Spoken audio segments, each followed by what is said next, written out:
तो आज है हमारा ड्राइंग का चौथा दिन और आज हम सीखने वाले हैं जो हमने डे 3 में अपने कुछ शेप्स की मदद से ड्राइंग को कंप्लीट किया था। हम आज उसके शेड्स एंड लाइट्स के बारे में जानेंगे। शेड्स एंड लाइट हमारे ड्राइंग में क्यों जरूरी है, तो इसलिए हम शेड एंड लाइट करते हैं ताकि हम अपने ड्राइंग्स को 3D में कन्वर्ट कर सके। जैसे आप हमारे फेस की तरफ देख रहे होंगे, हमारे फेस पे ये लेफ्ट साइड से जो है वो लाइट आ रहा है हमारे फेस पे, और राइट साइड जो है हमारा ये डार्क पार्ट है जो कि शेडेड पार्ट इसको हम बोल सकते हैं। तो इसी तरह हमारे ऑब्जेक्ट्स में भी होते हैं कि कोई भी ऑब्जेक्ट है तो तभी दिखाई देता है जब उस पर लाइट सोर्स पड़ता है। तो लाइट सोर्स कहीं ना कहीं से आएगा, तो हम इन चीज़ों को समझेंगे पहले कि किसी भी ऑब्जेक्ट पे लाइट सोर्स कहाँ से आ रहा है। तो जहाँ से लाइट सोर्स आता है और हम उसके अपोजिट साइड को शेड करते हैं और उस साइड शैडोज भी बनते हैं हमारे। तो इन चीज़ों को पहले समझते हैं कि शैडोज कहाँ बनते हैं। कुछ पिक्चर्स हैं, हम आपको दिखाते हैं। तो डे 3 में हमने सीखा कि कैसे हम किसी शेप को ड्रॉ करते हैं 2 dimension and 3 dimension, and shape की मदद से कैसे पिक्चर्स को ड्रॉ करते हैं। आज हमारा डे 4 का क्लास, एंड डे 4 की क्लास में हम समझेंगे कि किसी भी शेप को कैसे शेड करते हैं। लाइक कि हमें एक सर्कल बनाना है और सर्कल को एक स्पेयर में कन्वर्ट करना है, एंड किसी भी शेप को हम कैसे 3D में कन्वर्ट करते हैं with the help of shading. तो आज हम बात करेंगे शेडिंग की। शेडिंग किस तरीके से करते हैं। किसी भी पिक्चर्स को हमें अट्रैक्टिव बनाने हो तो हमें शेडिंग करने होते हैं। तो शेडिंग के कुछ टेक्निक्स हैं जिसके बारे में हम जानेंगे। फर्स्ट जो है हमारा शेडिंग वो है light to dark. First light, and धीरे धीरे हम अपने शेडिंग को डार्क करते जाते हैं। इसमें हम शेडिंग्स की वैल्यूज़ को इंक्रीज़ करते हैं लाइट टू डार्क, जहाँ तक कि आप देखें कि पहले हम कैसे पेंसिल से लाइट शेड करते हैं। फर्स्ट इसको हम बोल सकते हैं लाइट टोन। सेकंड जो है हमारा वो होगा मिड टोन, एंड थर्ड जो हमारा होगा वो डार्क टोन है। तो लाइट टोन में आपने देखा पेंसिल को कैसे लाइट यूज़ करते हैं। सेकंड जो है हमारा मिड टोन। मिड टोन में हम पेंसिल को थोड़ा सा प्रेशर बढ़ाते हैं और इससे हम थोड़े से शेडिंग को, डार्कनेस को इंक्रीज़ करते हैं। एंड थर्ड जो है हमारा वो है डार्क टोन। डार्क टोन में अब जितने पेंसिल्स को आप नज़दीक से पकड़ेंगे आपके पेंसिल्स उतने ही ज़्यादा डार्क होते चले जाएंगे। तो इन चीज़ों को समझना है। अगर आप किसी पिक्चर को ड्रॉ करते हैं तो पहले उसकी वैल्यूज़ को समझना है। ये हमारा हो गया टोन, एंड टोन्स के बाद होगा हमारा वैल्यू। वैल्यू का मतलब है कि लाइट टू डार्क। जैसे जैसे हमारे पेंसिल्स के स्ट्रोक्स बढ़ेंगे, पहले हमने सीखा लाइट टू डार्क, अब हम करेंगे dark to light. Dark to light values को एज्यूम करने के लिए हम पेंसिल को पहले डार्क चलाएंगे एंड धीरे धीरे धीरे धीरे पेंसिल को मूव करते हुए हम इसे लाइट कर देंगे।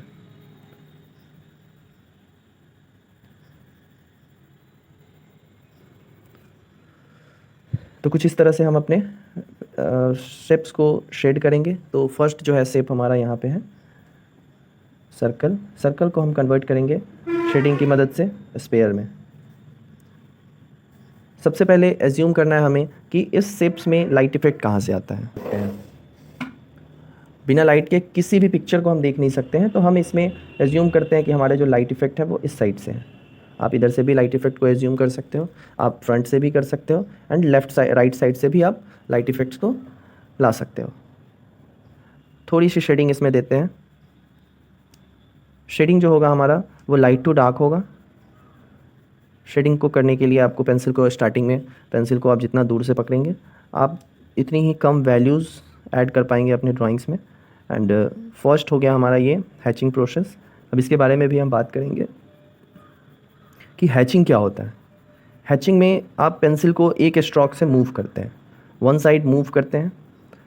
उसी में होते हैं हमारे हैचिंग में क्रॉस हैचिंग, जिसमें सेकंड में आप हैचिंग को 2 बार सेट करते हो। जैसे फर्स्ट हमारा हुआ ये, इसको बोलते हैं हम हैचिंग। जिस तरह से हमने यहाँ पे डार्क टू लाइट वैल्यूज़ दी, यहाँ पे हमने लाइट टू डार्क वैल्यूज़ दी, उसी तरह से हम हैचिंग में स्टार्टिंग में हम सबसे पहले लाइट टोन का यूज़ करेंगे। सेकंड जो होता है हमारा क्रॉस हैचिंग। क्रॉस हैचिंग में आपको एक बार हैच करना है और हैच करने के बाद आपको फिर से दोबारा इसे हैच करना है। तो ये हो गया हमारा क्रॉस हैचिंग। क्रॉस हैचिंग की जो वैल्यू होगी वो हैचिंग से थोड़ी सी डार्क होगी। अब आपको जितनी डार्कनेस चाहिए अब आप उतने टाइम्स इसको हैच कर सकते हो, देन आपको डार्क वैल्यूज़ मिल जाएंगे। तो 3 तरह के वैल्यूज़ को हमने सीखा, लाइट, मिड एंड डार्क। तो अभी इसको कंप्लीट करते हैं। यहाँ पे जो हम शेडिंग को ऐड कर रहे हैं वो है dark tone and light tone, and एक जो हमारा लाइट इफेक्ट है। तो किसी भी ऑब्जेक्ट पे अगर लाइट इफेक्ट होती है तो जिस साइड से लाइट इफेक्ट आता है वो वाला साइड जो होता है हमारा वो लाइट इफेक्ट होता है, लाइट इफेक्ट। और इसको हम वैसे ही छोड़ देते हैं। बहुत सारे बच्चे हमसे पूछते हैं, जैसे कलर कर रहे होते हैं तो हमसे पूछते हैं कि सर वाइट कलर नहीं है मेरे पास। तो मेरा ये कहना है कि वाइट तो ऑलरेडी आपका पेपर है, आप उसे वाइट छोड़ दो, आपको कलर की कोई ज़रूरत नहीं है। फर्स्ट हमारा हैचिंग कंप्लीट हुआ, क्रॉस हैचिंग को भी हमने हल्के हल्के से एज्यूम किया। अब हम इसकी शेडिंग्स को थोड़ा सा इंक्रीज़ करते हैं। जैसे जैसे इसकी शेडिंग को आप इंक्रीज़ करेंगे वैसे वैसे ये 3D लुक आ जाएगा। आप जितनी वैल्यूज़ इनकी ठीक करेंगे, वैल्यूज़ को जितना वैल्यूज़ इसमें ऐड करेंगे, ये आपका उतना ही सुंदर हो जाएगा।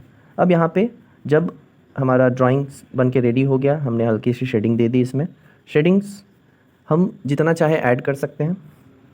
अभी ये हमारा फर्स्ट लेयर था, हमने सेकंड लेयर को भी ऐड किया।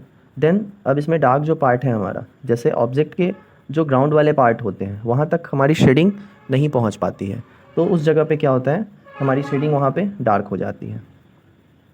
जहाँ पे लाइट है वो पार्ट हमारा लाइट हो जाता है, जहाँ लाइट नहीं पहुँच पाता है उसकी शेडिंग डार्क हो जाती है। जैसे अभी इस पिक्चर में आप देखेंगे कि इसमें जो है हमारा लाइट पार्ट ये है, इस पार्ट से लाइट है। देन हमारे हाफ आप देख सकते हैं कि हाफ जो राइट साइड है वो हमारा शेडेड है एंड लेफ़्ट साइड जो कम शेड है। जैसे क्लॉथ्स है, क्लॉथ्स पे जो रिंकल्स होते हैं तो इस वजह से हमने इसे शेड किया है। तो यहाँ पे हम इस चीज़ को समझेंगे, इसकी वैल्यूज़ को समझेंगे। इस पर हम एक वीडियो हम इस पर तैयार करेंगे जिसमें कि इसके पूरे डिटेल्स के बारे में हम आपको बताएंगे कि शेडिंग, इसी से हम फेस की शेडिंग, ऑब्जेक्ट की शेडिंग को इम्प्रूव कर सकते हैं। हमारा जो बेसिक होता है शेप की शेडिंग, वही हमारे लिए सबसे इम्पॉर्टेंट है। अगर हम शेप की शेडिंग को ढंग से कर लेते हैं देन हम किसी भी पिक्चर्स को अच्छे से ड्रॉ कर पाते हैं, और ड्रॉ करने के बाद हम उसे शेड कर पाते हैं। तो अभी यहाँ पे जो हम देख सकते हैं, हमें थोड़ी सी डार्क वैल्यू को देनी है जो कि ऑब्जेक्ट, जो कि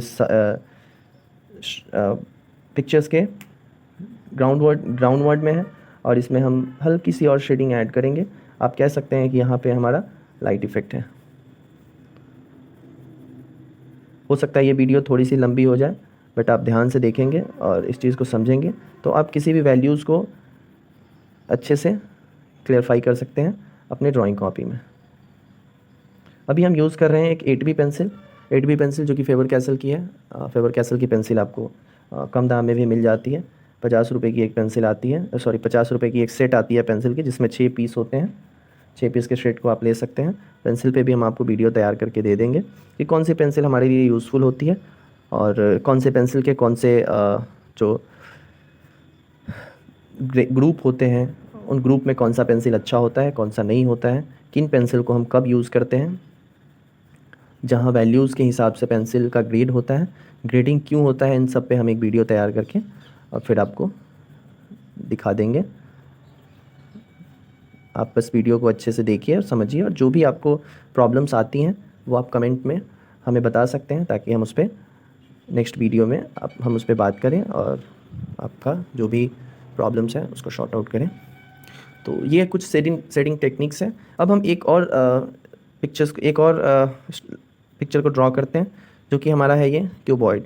अब इस क्यूबॉइड के ज़रिए सीखेंगे हम कि फिर से कि कैसे हम शेड एंड लाइट को एज्यूम करते हैं।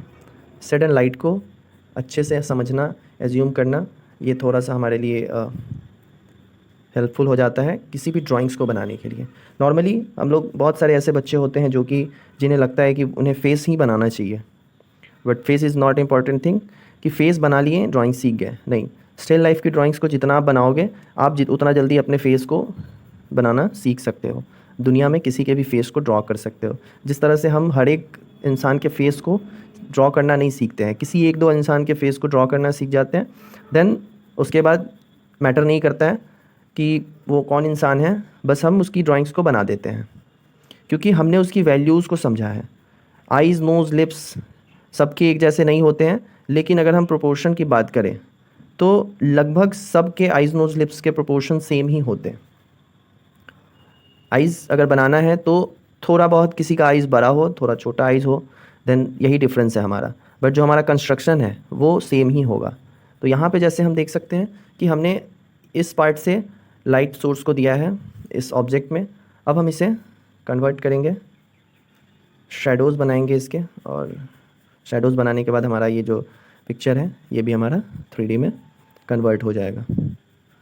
फर्स्ट जो होता है हमारा 3D ड्राइंग्स करके आप जब शेडिंग की वैल्यूज़ को समझते हैं, देन आपके ऑब्जर्वेशन पावर जो होते हैं वो इंक्रीज़ होता है आपका। तो सबसे इम्पॉर्टेंट है बेसिक्स पे फोकस करना। अगर आप बेसिक पे फोकस नहीं करते हैं, डायरेक्ट आप सोचते हैं कि आप फेस बना लें या किसी भी ड्राइंग्स को, कुछ स्टेप्स होते हैं जिसके माध्यम से, जैसे कि अगर हमें चलना सीखना है तो हमें पहले स्क्रॉलिंग करना होगा, हमें उसके बाद खड़े होने सीखना पड़ेगा, पहले राइट पैर या फिर पहले लेफ़्ट पैर, इन सब चीज़ों को समझना होगा। किसी चीज़ का सहारा लेके हम आगे बढ़ते हैं। लेकिन जब हम चलना सीख जाते हैं तो फिर मैटर नहीं करता कि हमें कहाँ चलना है। हम छत पे भी चल सकते हैं, हम ज़मीन पे भी चल सकते हैं, सीढ़ी पे भी चल सकते हैं, या फिर ऐसे खड्डे वड्डे रास्ते जो भी होते हैं हम कहीं भी चल सकते हैं। तो ये हमारा था डे 4 का क्लास। और डे 4 के क्लास में जो भी आपको डाउट्स रहा होगा आप हमें कमेंट सेक्शन में बता सकते हैं, ताकि हम अगले वीडियो में आपको उसके बारे में अच्छे से बता दें।